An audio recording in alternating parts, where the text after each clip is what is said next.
Tudors wipe their bottoms? 20 to 30% of children before the age of 7 died. Go on, tell a really good joke. Henry VIII did not have syphilis. That's important that you know that. Hi, I'm Dr. Joanne Paul. I'm a Tudor historian and author of the House of Dudley, and I'm going to be answering some of the most Googled questions about the Tudor period. Wish me luck.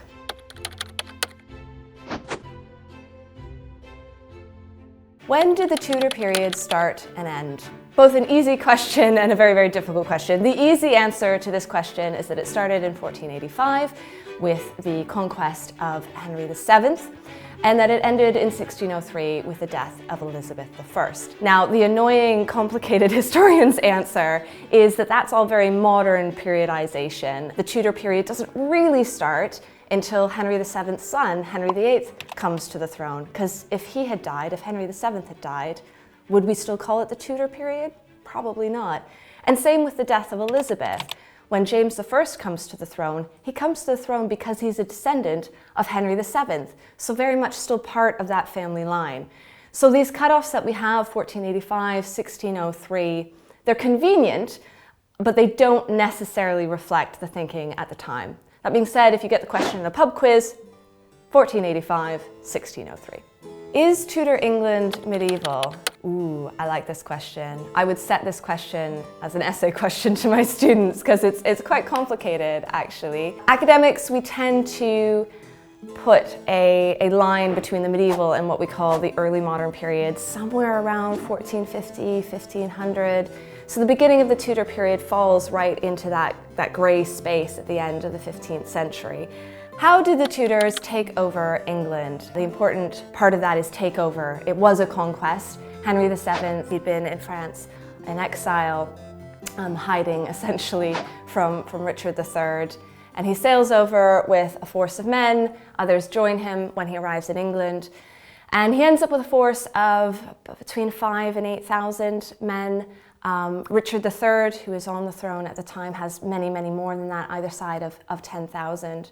But Henry VII really has popular support on his side, and many of the nobles switch over to his side as well. One of the most important lords who switches over is Lord Stanley. Richard III has his son prisoner and threatens to kill Lord Stanley's son if he switches sides to Henry VII. And Lord Stanley is supposed to have replied, "Sire, I have other sons," and so sticks to his guns and supports Henry VII. Next question. What nationality are the Tudors? Well, certainly they are English, and they come to the throne. Henry VII comes to the throne because of his mother's connections to the English court. She is a descendant of Edward II. But I think what this question is really getting at is the fact that they're also Welsh. The name Tudor is a Welsh name. They were Welsh nobility, and Henry VII is born in Pembroke Castle. And so they combine that Welsh and that English. And you see them representing their Welshness at various points through the image of the dragon. Why are they called the Tudors? They weren't called the Tudors at the time. I think that's the important point. As much as there was some pride in their Welsh roots, that was also something they needed to downplay at certain points, and so they didn't use the name Tudor very much. Henry instead tended to call himself Henry of Richmond and used the name Richmond quite a bit. And beyond that, same as the royals today, they didn't really need a last name, and so they didn't really use it much at the time. That's something that we use to identify them now. Is there a Tudor flag? Probably not in the way that we think of flags today. There were certainly symbols that they used. There were coats of arms, of course, that they used. And these would fly on ships, as banners, in halls during major court events. And of course, the most popular and recognizable Tudor symbol was the Tudor rose, which combined the two roses of the Wars of the Roses, the red rose of Lancaster and the white rose of York. How many Tudors ruled England? The straightforward answer is Henry VII, Henry VIII, Edward VI, Mary I, Elizabeth I, so 5. That is complicated by the fact that there is also Lady Jane Grey, who rules for a short period, just under 2 weeks, in 1553. Is she a queen? Is she a Tudor? These are complicated, difficult questions. She is recognized as queen in 1553 by the council and by foreign powers. So I think that makes her a queen, a ruler. The more interesting question is she a Tudor? She comes to the throne, she has a claim because she is descended from Henry VII, but she is a Grey and she's also married when she comes to the throne. So she's a Dudley. She's married to Guildford Dudley. So she's in fact Queen Jane Dudley. So there's a very short Dudley dynasty that maybe interrupts the Tudor dynasty. So 5, maybe 6, 5.5, depends on how you count it. Who was the greatest Tudor monarch? It's obviously a very subjective question. A lot of people will probably say Elizabeth I. She reigned for a very long time, 1558 to 1603, sees off the Spanish Armada, arguably creates a religious compromise and the Anglican Church. So that's a complicated thing. And of course rules as a woman in her own right, doesn't marry. And so I think a lot of people look up to Elizabeth. I might give a vote for Henry VII. He is the one who establishes the Tudor dynasty. He makes a lot of slightly boring but important administrative reforms. And so I'd probably vote for Henry VII. Who was the worst Tudor monarch? Objectively, Henry VIII. This isn't a subjective question at all. It's just Henry VIII. Henry VIII is the answer. He is the worst in just about every way. Kills a bunch of wives. He changes the church slightly on a whim, which leads to a lot of religious conflicts and persecution. He leaves the throne in a very, very bad place financially, in terms of making enemies around Europe and beyond. He's the worst. Does the Tudor bloodline still exist? Yes. There are still people who are able to trace lineage back to Henry VII. That bloodline continues. Henry VIII has 3 legitimate children, none of whom go on to have children of their own. So that particular branch of the bloodline ends, but I'm sure many nobles and royals still are able to connect themselves back to Henry VII. How did the Tudors change England? The big highlight ones are probably religion, the Reformation. So moving from a Catholic country, part of the Roman Catholic Church, to a Protestant country, then back to a Catholic country, and then to a mostly sort of Protestant country, and the establishment of the Anglican Church. We might think too about exploration and the beginnings of the British Empire. When the period starts, England is sort of a European backwater. The real attention is on France and Spain. England just comes into it when they need to have a bit more of a balance of power. By the end of the period, England is really throwing its weight around, and you start to see, again with the benefit of hindsight, the beginnings of something that will become the British Empire and the British Navy. How was life in Tudor England? How? Complicated. It wasn't as short as people thought it was. It depended on who you were, I guess. For instance, if you were a woman, it probably sucked a little bit more than if you were a man. Patriarchy absolutely structured everything in Tudor England. Childbirth was a real threat to your life if you were a woman.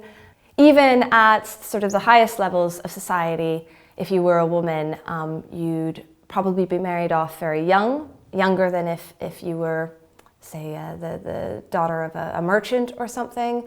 Henry VII's mother is married at 12 and gives birth to him at 13, and is still then expected to marry again and have more children, though doesn't. So yeah, how was life in Tudor England? Depends on who you were, and you probably don't want to be a woman. How violent was the Tudor period? Violence was used as punishment, of course, corporal violence, capital punishment. treason, hanging, drawing, and quartering. You could get your hands cut off, you could get your ears cut off. For poisoning, you could be boiled alive in oil. For heresy, you could be burned alive. You could be put in the stocks until you starved to death. So all of this violence was very public, and people had daily exposure to it. There was a logic, by the way, to all of that violent punishment. Hanging, drawing, and quartering, different parts of your body spread across the realm as a warning to others. If you had your hand cut off, it was probably because you'd written something seditious. The other place where there was a lot of violence was, of course, in the home. Domestic violence was not only pervasive, but encouraged. Husbands were encouraged to beat their wives. Fathers were encouraged to beat their children. That being said, there were also those, particularly amongst the scholarly group known as the humanists, who condemned that sort of discipline and advocated more for what we might now call positive reinforcement. But violence was sort of everywhere. It was in the home, it was in public, and it mostly had to do with discipline and punishment. What did people do for fun in Tudor England? Same thing as people through history, really. They got drunk, they gambled, they played sports, had sex. Same as today, and for 500 years before and 500 years since. There were 24,000 alehouses in England. That's one for every 150 people, give or take, which doesn't sound like that many, maybe, but to put it into perspective, there's twice as many alehouses in England today and 20 times the amount of people.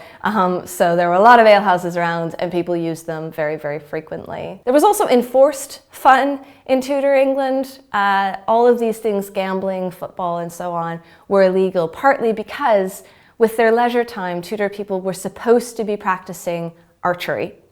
It was on Sundays after church. The men were supposed to go out into the field and practice the longbow. It was law that every man between 16 and 70 had a longbow in his house and 4 arrows, and they were supposed to go out in the fields and practice every weekend in case England got invaded or they had to sail off and fight, usually the French.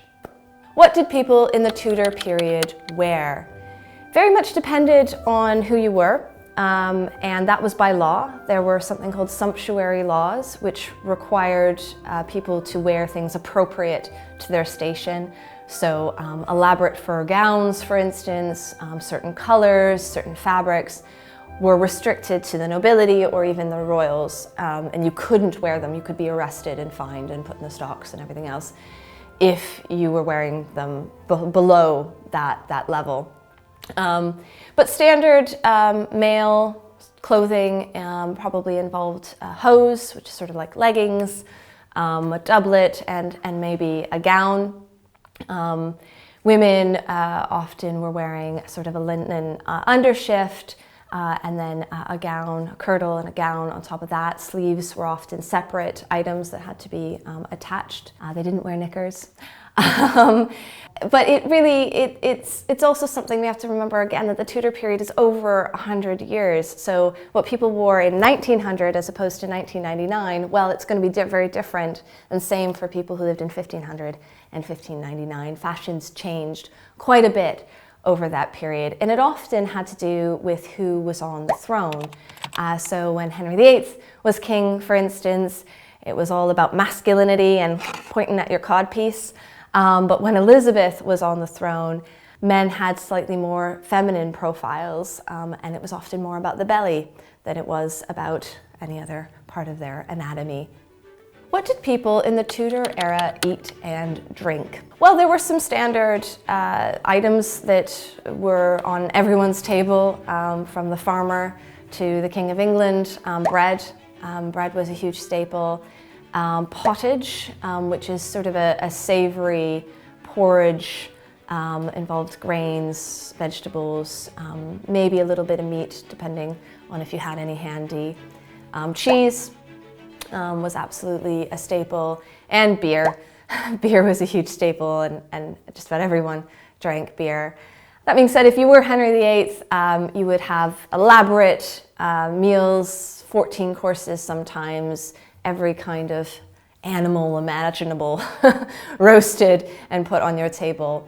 That wouldn't have been available to everyone in the Tudor period. What did people in the Tudor era smell like? They probably didn't smell as bad as you might think. Yes, they didn't have antiperspirants, but they did wash fairly regularly, especially face and hands. They would often take linen cloths and sort of rub themselves down to get rid of any perspiration and any smell associated with it. It was considered antisocial. It was bad if you smelled. They were trying to smell as good as possible. They did bathe too. I think there's a sort of myth that Tudor people never ever bathed. That's not true. They didn't take regular baths like we hopefully do, but they did bathe. There were public bathing houses. You might take a swim in a stream, for instance. And they went to effort to make themselves smell nice too. You wanted to smell sweet in the Tudor period. So you could use various perfumes. The rich might have essential oils, but anyone could grab a bag of herbs and make yourself smell nice. What was the life expectancy in Tudor England? So if you Google this, probably the number that will come up is 35. Technically, that might be true, or a number around there. However, that number is skewed very much by the fact that there was high infant mortality. So 20 to 30% of children before the age of 7 died in Tudor England, and that could go up to 50% in times of famine or disease. If you reached the age of, say, 20 or 30, though, you could be expected to live into your 50s to 60s or even beyond. So that age of 35, people weren't dropping dead of old age at 35. What were common diseases in Tudor times? One of the most virulent and terrifying diseases that is associated with the Tudors, and very closely associated with the Tudors, is the sweating sickness. And that's because it comes over to England at the same time as Henry VII in 1485. The sweating sickness was terrifying. No one knew what caused it, where it came from, how to prevent it, how to treat it. Contemporaries talk about it coming on to people, and all of a sudden they're vexed in their blood with this heat that they can't quench, that they can't quell, that they can't get rid of.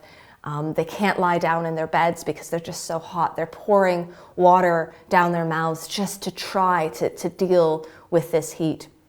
And it attacked very suddenly and often resulted in death very, very quickly. A very terrifying disease for the Tudors. Another common one was dysentery, especially in times of war. It often attacked in army camps where the hygiene wasn't fantastic. And it was a very, of course, very inglorious death. They called it the bloody flux. Common things again, cankers or cancers existed in the Tudor period as they do today. It's suspected that's what killed Catherine of Aragon and Mary I. Gout, especially amongst the nobles, those eating all those piles of meat at the banquets, and venereal disease.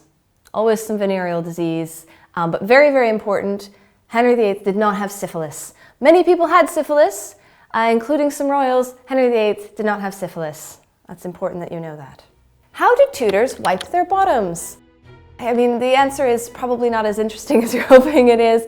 They used scraps of linen, sometimes wool, that from old clothes, for instance, that had been cut up and needed to find a new life as what we'd now call toilet paper. And these would be reused. They'd be boiled, cleaned, and reused. It actually probably would be quite soft, quite comfortable, probably better than cheap loo roll that you might find, for instance, at a train station today. So that's, yeah. And it's reusable, so environmentally friendly. Good job, Tudors. Were there people of color in Tudor England? Yes. Tudor England might not have had the diversity that Britain today has, but it certainly was more diverse than I think has traditionally been presented on screen. We know of certain people of color. Some of the most famous are John Blank, who was a trumpeter in the early Tudor court. We actually even have an image of him, which is amazing. Catherine of Aragon brought women over who were of color, for instance. So they were in the court, they were in London, they were around. The problem we have is that oftentimes it wasn't recorded what people looked like, and certainly their race or ethnicity wasn't always considered to be that important, and we don't have records of that. So there were even more people than we're aware of. So it's very important, I think, when we're representing Tudor England in a visual way, that we include this diversity that we know to be the case. Did Tudor era children go to school? Some of them did, and that sort of increases through the period. You see a bit of a revolution in terms of Tudor education. You see more schools popping up, more free schools popping up, and more children are going to school. And when I say children, I mean boys. It's boys who go to school. Some young girls, young women are educated, and again, that increases through the period, largely thanks to the work of those scholars, the humanists. But that's very few girls who are educated to any higher standard beyond what's required for running a household. What religion did Tudor era people follow? How much time do you have? It's a very complicated question. At the beginning of the period, the majority of people in Tudor England and the official religion is Catholic, with the Pope in Rome at the top, and it's a Latin Mass with all the bells and whistles and incense and everything else. Then you hit the Reformation, 1530s, and there's a split. Some people remain Catholic, some people become what we would now call Protestant. And then you get further splitting as you go on into the period. There's different forms of Protestantism, and in terms of what is the Orthodox belief, changes based on who's on the throne.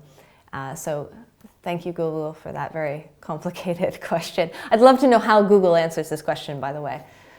Why is the Tudor era so popular? It's always, I think, a combination of the fantastical and the dramatic and the familiar. I mean, it would be hard to make up something as compelling as the love story between Henry VIII and Anne Boleyn and the rejection of Catherine of Aragon. But then, of course, he rejects Anne Boleyn as well and has her killed, right? That sort of a story is both outrageously dramatic, and also there's something familiar there as well.